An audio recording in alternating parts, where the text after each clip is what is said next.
The women of this world are so rare, they need to be kept in zoos. So ordinary males looking to satisfy their beastly desires have no choice but to spend a fortune on partner blind boxes in the black market. However, the randomness of these blind boxes is extreme.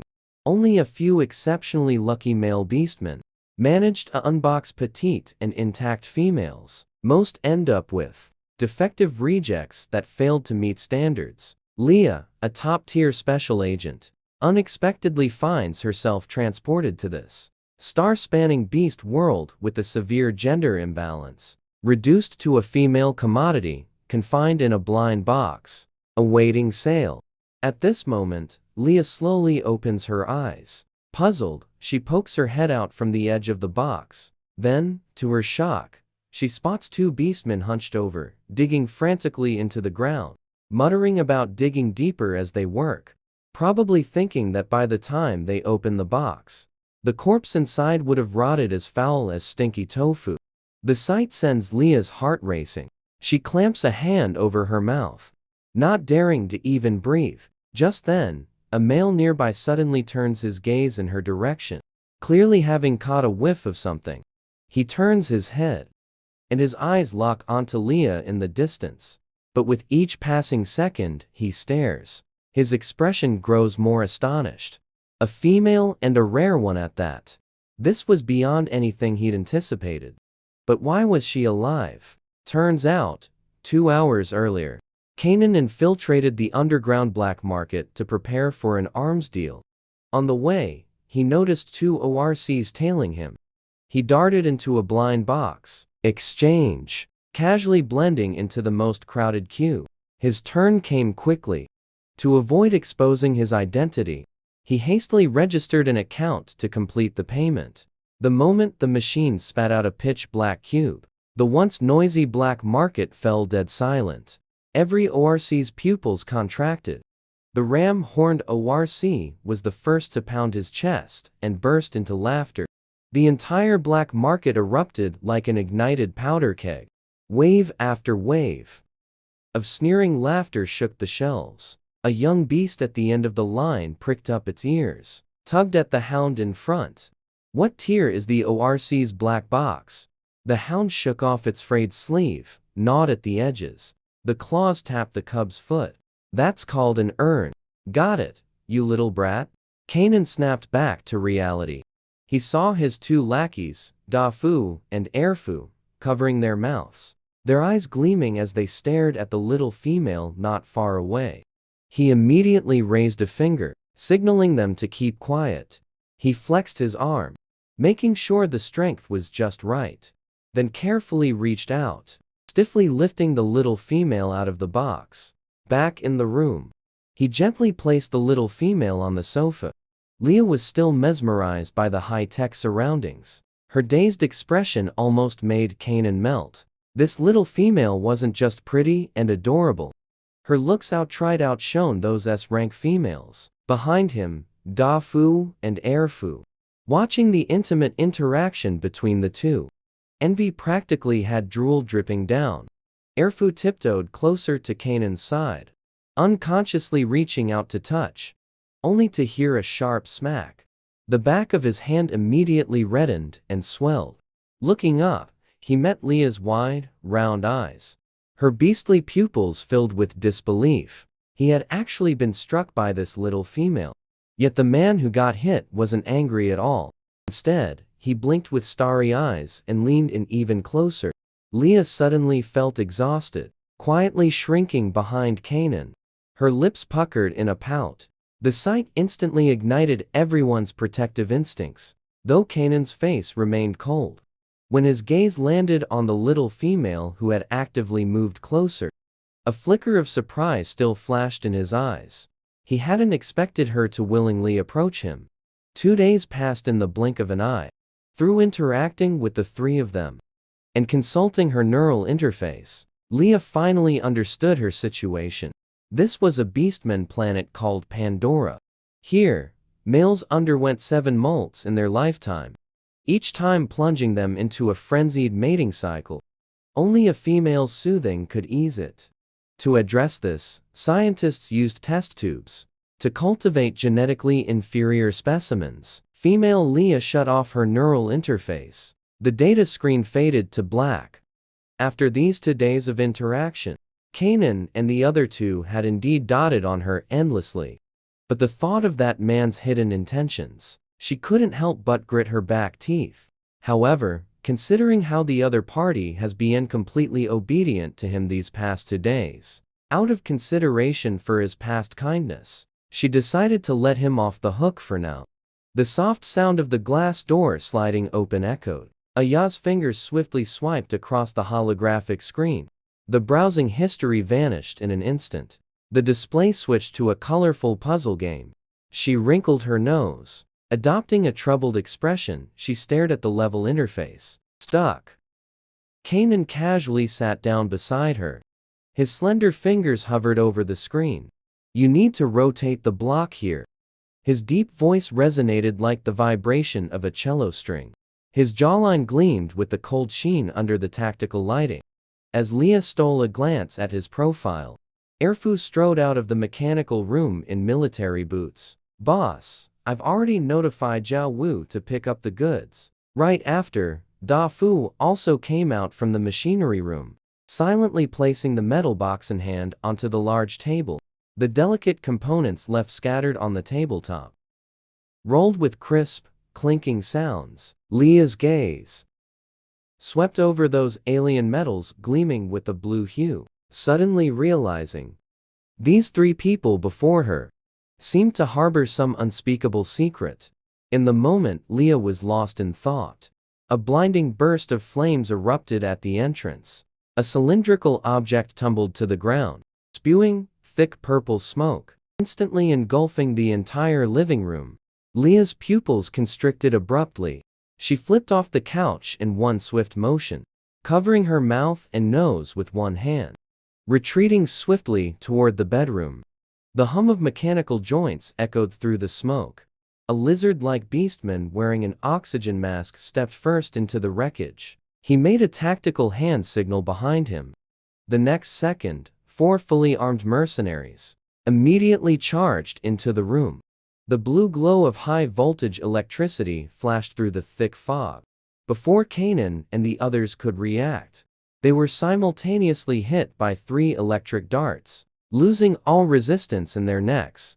A few minutes later, the leading lizard, ORC, seemed to have discovered something extraordinary and grew visibly excited. So it was here after all. Zhao Wu's claw-like fingers pinched the edge of the blueprint, emitting a greedy scraping sound. Even a single blueprint could fetch a sky-high price on the black market. Back then, he had hinted more than once at wanting to collaborate privately with Kanan, but that guy just wouldn't take the bait. He roughly stuffed the blueprint into a bag.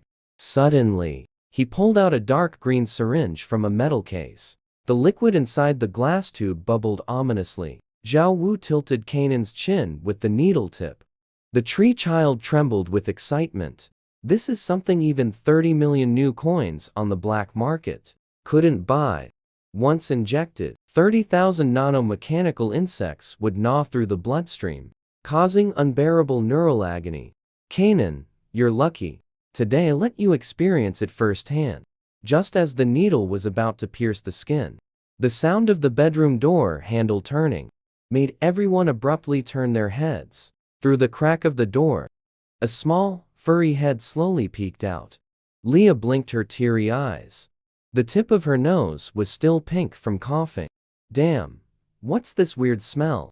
It made her throat so hoarse. Her soft, fragile appearance was like a kitten scratching at one's heart. Even her waving hands had a delicate glow. Every beastman in the living room held their breath instantly. Zhao Wu roughly shoved aside his subordinates blocking the way.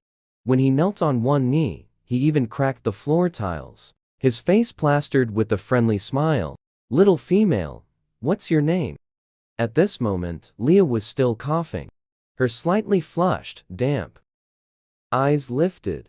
Her pale, soft hands reached out toward Zhao Wu. Seeing the little female actually extending her hands for a hug, Zhao Wu's beastly pupils flashed with ecstasy.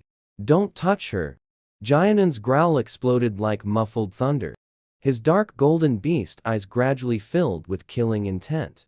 The dragon scales on his inner arms flickered faintly. Zhao Wu paused mid-motion. Turned to glare at Jianen. You should worry about yourself first. Don't worry, I good care of her. Your little females. Jianen gritted his silver teeth, glaring coldly. If you dare lay a finger on her, I'll make you wish you were dead. Hearing this, Zhao Wu threw his head back and laughed. Then a soft, sweet voice suddenly spoke up. Really? Jianen's expression froze, staring at Leah in disbelief. His little female could actually talk. And her enunciation was crystal clear. Tone is lively. Even the recently regained consciousness, Da Fu and Erfu, were stunned. Zhao Wu was ecstatic. Immediately moved closer with a beaming smile. Of course, sweetheart. I'll give you whatever you want. Come home with me, okay? Leah tilted her head, blinked her dewy eyes, and suddenly curled her lips into a sly smirk. That would be perfect. Before the words faded, her soft, pale fingertips somehow now held a delicate pistol, the barrel still emitting faint smoke. Kanan and the others watched as the men who had just been threatening them now lay stiffly on the floor, their smiles frozen, a glaring bullet hole between their brows. The three Canaanites froze in place. Their eyes darted between Leah's innocent, harmless face and the pool of blood slowly spreading across the floor. The living room fell dead silent. Da Fu and Erfu's mouths hung open wide enough to fit an energy core. Such a vicious little female. Is she really ours? Erfu blinked his noticeably sluggish eyes. Did she just? But before he could finish, Leah flicked her wrist, not even bothering to glance their way. Trash. Da Fu immediately bristled at the insult, his eyes filled with disapproval. Little cutie, swearing isn't nice. Yeah. If we hadn't been unsure how many enemies were coming. Plus, the boss was worried about putting you in danger. Those handcuffs wouldn't have held us for a second. Still trash. Leah cut in bluntly, her fingers spinning. The pistol so fast it left afterimages. Two pairs of pitiful beastly eyes turned toward Kanan, whose tail had even drooped. The man under their gaze was leisurely prying off the shattered electronic cuffs. Nanoscale dragon scales flickered across his skin before vanishing. Ignoring Zhao Wu's body bleeding out on the floor, Kanan slowly crouched down, his knuckled fingers gently tilting Leah's chin up. Killing is bad. Females are meant to be protected, not sneaking off with someone else's gun and blowing their head off. Kanan couldn't shake the feeling that something was off. This little female in front of him had literally been unboxed by his own hands, so he was certain he was her first owner. And after spending these past 2 days together, this little one had never once displayed a bloodthirsty side in front of him. As for the weapon assembly, they'd always done it inside the bulletproof glass room. She'd had no chance to even touch them. Thinking this far, Kanan rubbed his temples. So how the hell did this little one turn out like this? And she even knew how to use a handgun. It made no sense at all. In the dining room, Kanan and the others sat side by side on one side of the long table, their gazes complicated as they stared at the little one across from them, who was meticulously cutting her steak. The three grown men fell into an uncharacteristic silence. After all, none of them could believe that just moments ago, this little one had personally taken down 5 burly beastmen. After a long pause, Erfu cautiously spoke up. Little cutie, his words barely left his mouth when Leah swiftly cut him a sidelong glance. Call me Leah. Hearing this, Erfu instinctively straightened his back. Understood, Miss Leah.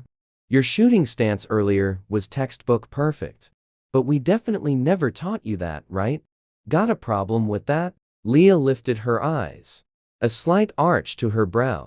Erfu immediately shook his head so fast it blurred. Just kidding. Judging by the cold expression on the person before me, what problem would he dare to have? Probably because I'm naturally brilliant. I grasped it at a glance. Leah speared a piece of meat, her red lips parting slightly.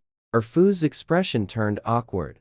That excuse was way too half-assed. That was a pulse pistol. A black market weapon with recoil strong enough to shatter an ordinary magnetic wrist. Not to mention all 5 mercenaries were killed with headshots. The bullet holes perfectly aligned. Across the long dining table, Kanan's gaze swept over Leah. His beast-like eyes filled with doubt. Suddenly, Kanan moved his large, knuckled hand, lunged toward Leah without warning. In that instant, the dinner knife in Leah's fingertips flipped direction, her figure darting forward like a leopard. 2 seconds later, the sharp blade pressed against the man's Adam's apple. Erfu's beast ear shot upright, his pounding heartbeat ringing loudly. Meanwhile, Kanan, his outstretched hand still hovering mid-air, expression unchanged. After a few seconds of silence, the corner of his lips twitched slightly, gazing at the knife at his throat, his dark golden beast eyes unreadable. I just wanted to remind you there's sauce on your lip. The man's deep voice drifted slowly through the air. Even with the blade at his vitals, his demeanor remained unshaken. Those dark golden eyes even held a hint of indulgence. Do you need me to wipe it for you? Leah narrowed her eyes. The blade did not retreat. She glanced up to see the vigorously nodding Da Fu and Erfu, their tails wagging into blurs. He awkwardly cleared his throat. Only then did he withdraw the dinner knife pressed against Kanan's Adam's apple. Leah's expression remained calm. She lifted her gaze slightly, her tone laced with condescending grace. Then wipe it for me. Hearing Leah's words, Da Fu and Erfu stared eagerly, their faces brimming with envy. They too longed to wipe little Leah's lips. Little Leah's skin was fair and tender. It must feel incredibly soft to touch. After all, they didn't even have the privilege to hug her, let alone get their hands on her. But their boss had always been a proud man. Being ordered around like this was something he would never agree to. For a moment, the two of them stared fixedly at Kanan, as if the slightest hint of reluctance from him would send them rushing to take his place. Kanan swept a cold glance over the two of them, his expression unchanging. Then he slowly raised his hand. His thumb lightly brushed the corner of Leah's lips, feeling the delicate warmth of the girl's skin. His dark golden beast pupils darkened slightly. Why pretend to be mute? Kanan asked in a low voice. To guard against you, of course. Leah answered bluntly, perhaps caught off guard by her directness. The usually composed Kanan paused for a split second. Why? These days, we haven't treated you well. What's there to be wary of? Upon hearing this, Leah lowered her head with a faint, enigmatic smile. You really have no clue. Kanan's brow twitched violently. Because of me. Then Leah's fingertips lightly lifted Kanan's chin, smiling like a sly cat. Didn't you say it yourselves? She leaned in, her breath almost brushing Kanan's lips.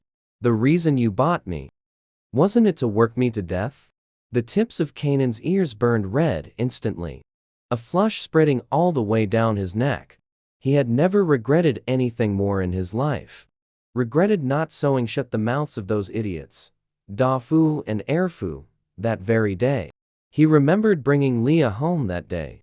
Erfu had indeed excitedly exclaimed that the boss had finally come to his senses. Da Fu had also seriously analyzed how to handle a male's mating season. But at the time, he just found it annoying and couldn't even be bothered to explain. He simply kicked them out. Yet he never expected this little one would actually hear everything and even hold a grudge. All the way until now. Kanan chuckled softly, the redness at the tips of his ears still lingering. It's a misunderstanding, just a misunderstanding. Leah nodded in satisfaction. Good, since it's a misunderstanding. Then starting today, I'll be your benefactor. From now on, you'll protect me at all times. Whatever I say, you'll do. Not too much to ask, right? Da Fu and Er Fu widened their eyes, utterly disbelieving. This is called, not too much. It's practically asking them to be at her beck and call. Yet Kanan's expression remained earnest, even carrying a hint of indulgence. Not hungry, not cold, not freezing, he paused, a glint of amusement flashing in his dark, golden, beast-like eyes. Whatever you say, will do. Leah narrowed her eyes in satisfaction, like a contented cat. After the two had this deep conversation, the dynamic between Leah and Kanan became much more harmonious. Kanan no longer treated her as a fragile female needing delicate care, and Leah no longer hid her true personality around them like before. One early morning, the base was unusually quiet. Leah walked barefoot on the metal floor. She glanced around. Kanan's military boots weren't at the entrance. The large tactical visor charging dock was empty. Among the three beasts, Kanan was the only one who truly suited her tastes, not just because his looks matched her preferences, but also because he had the brains. Where is he? She nudged Er Fu, who was adjusting his weapon. Er Fu froze for a moment, then hurriedly replied. The boss took Da Fu to the underground black market to negotiate a deal. Zhao Wu might be dead, but their batch of goods is still out there. So the boss went early to find a new buyer. Leah's pupils slightly contracted. Underground black market, she repeated softly. A dangerous smirk curled at the corner of her lips. Er Fu's beast ears twitched uneasily. Since the last deal at the base went wrong, they couldn't possibly choose this place again, right? What if another group like Zhao Wu shows up? Take me there. I've been bored out of my mind these days. A glint of excitement flashed in Leah's small eyes. Just the thought of finally stepping into that unknown world made her tremble with exhilaration. Hearing Leah's reckless idea, Er Fu's beast ears shot straight up. His pupils dilated sharply. That place is extremely dangerous. People die there all the time. If the boss finds out I brought you there, I will definitely kill him. Leah suddenly had an epiphany. So it's that dangerous. She nodded obediently. Then I won't go. Er Fu didn't expect Leah to be persuaded so easily. He was just about to praise his little mate for being sensible, when a sharp pain suddenly shot through the back of his neck. The next second, his strong body collapsed heavily to the ground. Foaming at the mouth, he passed out completely. Leah crouched down and lightly prodded Er Fu's tail with the tip of her shoe. The same Er Fu she had just ambushed and knocked out. After confirming he was unconscious, she frowned and shook her reddened palm. Her face, the picture of delicate innocence. That hurt, she complained softly, though a sly glint of triumph flickered in her eyes. In an abandoned factory within the underground black market, mottled moonlight spilled through the shattered glass windows. Kanan's beast-like eyes gleamed coldly in the shadows. Andrew, what's the meaning of this? Turning on your own kind? Hearing this, the man named Andrew lifted his leg. His boot crushed the corpses of those he'd shot dead with the hidden gun. Blood droplets splattered across the dust-covered floor, forming eerie plum blossom patterns. That idiot Zhao Wu actually offered 50 million for your mechanical blueprints. Then he planned to take your designs and resell them for 10 times the price. Unlike me, don't need to spend a single cent to keep both the goods and the money. With a mad chuckle, Andrew tossed out a dark green serum vial. The skull emblem on its surface glowed with a ghostly luminescence under the moonlight. Kanan's ears twitched sharply as the vial rolled to a stop against his boot tip. That familiar chill made his pupils contract abruptly. This seems to be the same as Zhao Wu's. Andrew's face twisted into a vicious grin. His words oozed from his throat, thick with the stench of blood. Want to save your little lackey? Then inject yourself with it. Now. The moment Andrew finished speaking, the sound of shattering glass tore through the silence. Something crashed through the roof window. 3 armed beastmen spun around instantly. Their gun muzzles glowed red. locking onto the intruder like vipers poised to strike. And at the center of the crossfire, Leah stood, her hair a disheveled mess. Dazed, she raised her eyes to the covering her body. Only then did she swallow hard in belated realization. Then, she let out a soft cough. Calmly, she stood up. Brushed off the rust clinging to her little skirt. Turns out, compared to the small fry on the outskirts, the challenges in the core zone were far more interesting. Next, Yan Wei's gaze swept over Kanan's constricted pupils, the stiff, clenched fists, and then glanced to the right, at the group of unfamiliar ORCs wielding firearms. Leah's eyes turned sharp. Her gaze finally settled on Andrew, the one closest to him.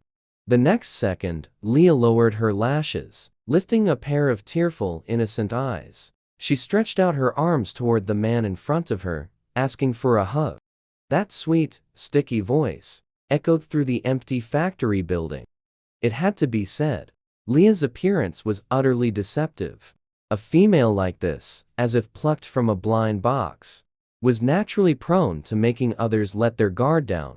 Normally, ORCs wouldn't feel the slightest wariness, so when Leah cooed that plea for a hug, Andrew's instinctive reaction was naturally to step forward and embrace her. The ORCs present couldn't help but murmur among themselves. Such a delicate little female. How did she end up here in the outskirts? Were the checkpoint guards dead? Why even stop her? If it were me, I'd have personally escorted her through. Was her skin steeped in moonlight? She was just too damn likable. Which family's little female are you? How did you end up here? Andrew didn't hesitate for even a moment. He reached out to grab the petite female before him. Suddenly, a cold glint flashed. A slender needle pierced Andrew's neck without warning. The moment the tip broke through his skin, a dark green liquid slithered into his veins like a venomous snake. The sharp pain forced Andrew to stagger back. The burning in his eyes was instantly consumed by fury. Then, his massive palm swept through the air with brutal force, aiming straight for the girl's direction. But Leah had already leaped back gracefully, her skirt flaring like blades as she landed steadily several steps away. Unfortunately, the needle hadn't been secured properly. Andrew's violent movements caused it to dislodge too soon, delivering only a third of the dose. Damn magnetism. You dare ambush me? Andrew's fingers clamped around his neck, veins bulging. His eyes burned crimson, baring his teeth as he charged at Leah. But Leah merely tilted her head, as if the enraged beastman before her was nothing more than a dull play. The scene made Kanan, standing nearby, frown deeply. He was about to step forward and shield his precious one behind him, but froze the next second. For Leah leisurely pulled something from her pocket, flicked it into the air with her fingertips, and caught it effortlessly in her palm. At that moment, not only was Kanan stunned, but even Andrew, who hadn't yet retracted his fangs. He also stood frozen in place, his face deathly pale. The beastmen on the scene retreated like a receding tide, their eyes filled with terror. And the thing Leah was tossing in her hand was the most terrifying nuclear bomb currently in existence. Little one, don't move a muscle. That thing can't be touched. Andrew's voice trembled violently. Cold sweat slid down his temple. What the hell is this situation? Why does a delicate, soft little female have the latest model of a nuclear bomb in her grip? Little one, be good. That thing is way scarier than thunder. Just one boom. Andrew exaggeratedly mimed an explosion with his hands, and the entire factory will turn to dust. After his explanation, Leah's arm slowly stilled. She tilted her head and quietly looked at him. Come on, be good. Give it to me, all right? Seeing the little female staring calmly at him, Andrew let out a slight sigh of relief. Right then, Leah suddenly spoke. No reaction? What? Andrew was stunned. What do you mean, no reaction? The injection. Leah pointed at her neck. Her tone carried a hint of confusion. Didn't they say the serum was super potent? At this point, Leia seriously thought back. No mistake. That beastman named Zhao Wu really did brag about it. He just wanted to test if the effects were truly that exaggerated. It's a shame the three little monsters at home can't be messed around with freely. After all, if the experiment dies, there won't be anyone left to take care of her.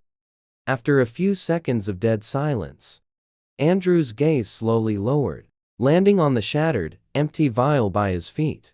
What you just injected me with was RT-50. Yeah, Leia nodded obediently. So, does it feel good? Andrew's pupils suddenly constricted. RT-50.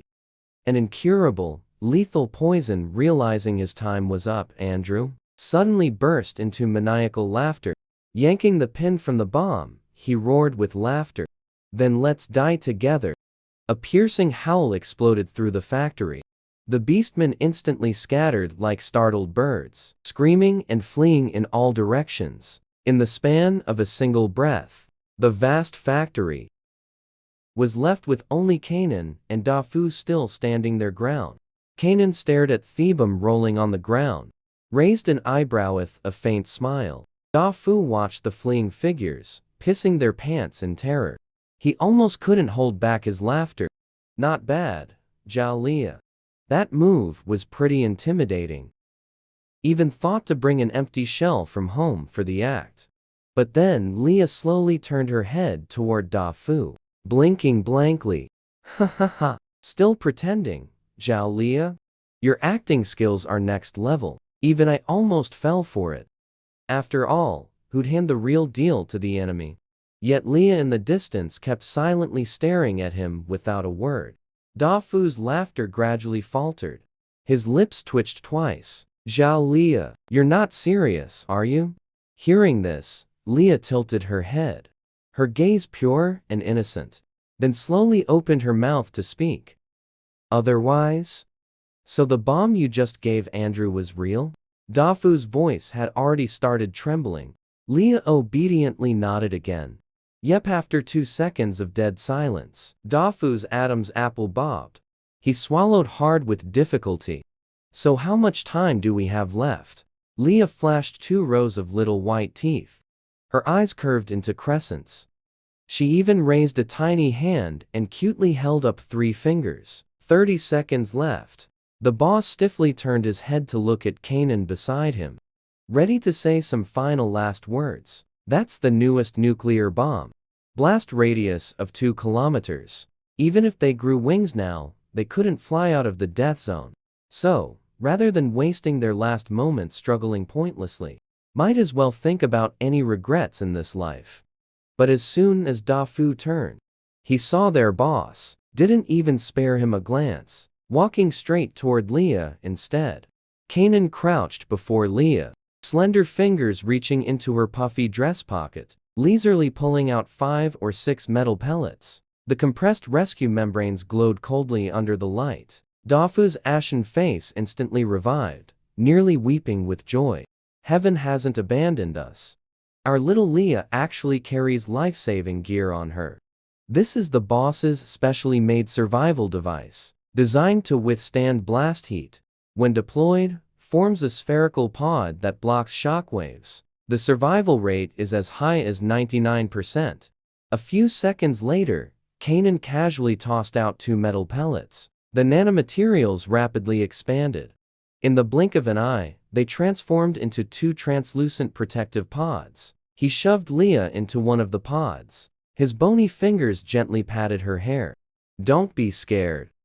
I'm here. His tone was so gentle. There wasn't a hint of blame in his demeanor. Leia lifted her small face. Her eyelashes fluttered as she let out a soft "oh." Before leaving, he had already tried out every weapon in the basement. The manuals for each new piece of equipment were worn from his constant flipping. In the end, he took the most thrilling option, the nuke. And the safest life-saving device. The moment the 30-second countdown hit 0, a crimson wave of fire, like the maw of a beast, devoured the entire black market. The fleeing figures twisted into silhouettes in the scorching heat. Speaking of which, why is the survival rate of the rescue pod 99%? and not 100%. Because there's always that one unlucky bastard who gets sent flying by the blast. Shockwave. Like a stone skipping across water, tumbling and vanishing into the heat wave. And Leah had the honor of becoming the protagonist of this unlikely event. When she finally crawled out of the deformed rescue pod, after the world stopped spinning, what greeted her was a mountain of garbage, piled high with metal wreckage, rotten food and industrial waste. Staring at the unfamiliar surroundings, while breathing in the pungent stench of acid and decay, Leah, who loved cleanliness, stood amidst the filth. For once, she wore a dazed expression, because there was absolutely no sense of direction to speak of. Leah casually picked a direction that looked pleasing and walked. But this walk took her from day to night. To spend the night here, Leah bent down and picked up a moldy blanket from the roadside. At this point, she couldn't afford to be picky.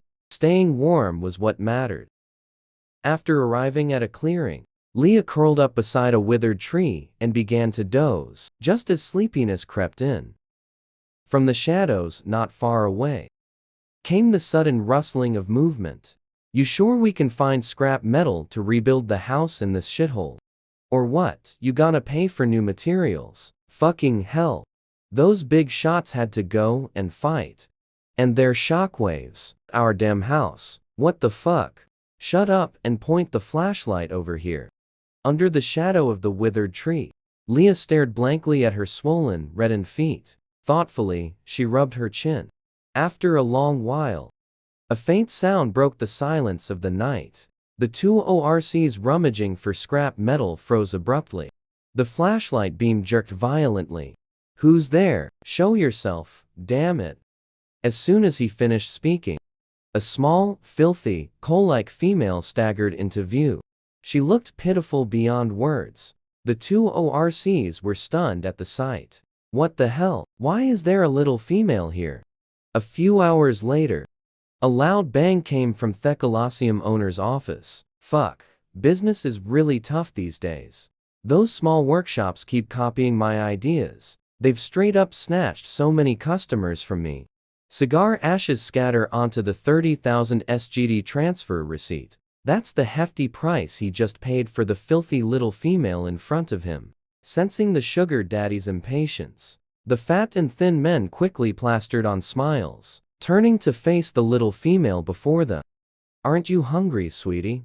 That uncle over there has top-grade steak. Go on over." Hearing this, Leah's gaze turned icy, her eyes brimming with disdain. A sudden chill ran down the fat and thin men's backs. Their hearts skipped a beat. Was it just their imagination? Did this little female just snicker a moment ago? That condescending gaze, as if looking at cockroaches in a garbage dump. But the next second, Leah was already dragging her blanket forward sluggishly. Her tattered skirt brushed over cigarette butts littering the ground. The fat and thin man shook his head, probably too exhausted from scavenging. Hallucinating now. In the shadows behind the Colosseum's back door, the boss's frown deepened. This little female was eerily quiet. But it lasted only a blink. The blaring laughter of the opening horn instantly shattered his thoughts. The boss's face twisted in disgust. Why was the match starting early? In this bloodthirsty arena, before every performance, the host would recite the praise misery, like listing dishes on a menu, to get the guests all hyped up for betting. Seeing the distant iron cage about to close, the boss roughly hoisted Leah onto his shoulder and rushed to the third floor. "Get in there." He violently flung the small female figure off his shoulder toward the cage. The expected wails never came. Instead, a silver arc sliced through the air. That grimy little female somehow executed a 2.5 rotation mid-air, landing as lightly as a feline in the center of the cage. As the cage ascended, the boss's cigar clattered to the ground. Inside the cage, Leah peered down at him through the bars. The corners of her lips curved like a crescent moon. Leah felt in high spirits. Everything was going according to his plan. Searching for Kanan in a sea of trash wasn't as good as making Kanan come to her. Those two ORCs were transportation. This Colosseum is the most conspicuous beacon.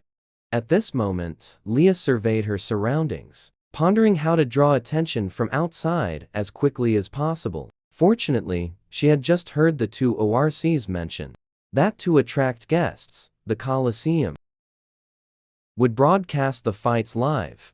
Thinking of this, Leah turned her gaze toward the cage. 4 bunny-eared girls huddled in the corner, their crimson eyes fixed on her unblinkingly.